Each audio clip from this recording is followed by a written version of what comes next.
میں آپ کو کچھ بتانا چاہتا ہوں۔ ایسے لوگ ہیں جو انتہائی مذہبی ہیں، جو کلیسیا میں گاتے ہیں، جو چرچ میں گاتے ہیں، جو بائبل کی ایک آیت کا حوالہ دیتے ہیں، پھر بھی جب بھی کوئی شخص غلطی کرتا ہے وہ انہیں بند کر دیتے ہیں، وہ انہیں خارج کر دیتے ہیں، حالانکہ انہیں خود احساس نہیں ہوتا وہ جو کرتے ہیں وہ نہ کریں، ورنہ آپ کو اس کا خمیازہ بھگتنا پڑے گا۔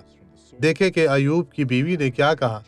یہاں دیکھیں ایوب باب 2 آیت 9۔ تب اس کی بیوی اس سے کہنے لگی کہ کیا تو اب بھی اپنی راستی پر قائم رہے گا؟ خدا کی تکفیر کر اور مر جا۔ یہاں ایوب غلط ہے۔ اس سب میں ایوب نے اپنے ہونٹوں سے گناہ نہیں کیا۔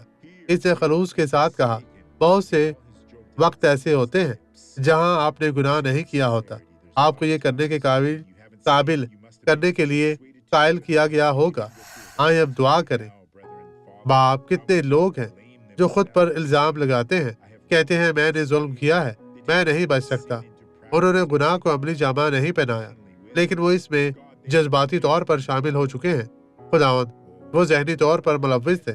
میرے خدا، پھر بھی تو آ اور ان سے بات کر، انہیں طاقت دے، انہیں ہمت دے، انہیں برکت دے اور ان کے گناہوں کو معاف کر، تاکہ یہ جان سکے کہ تو ہی زندہ سچا جلال کا بادشاہ ہے۔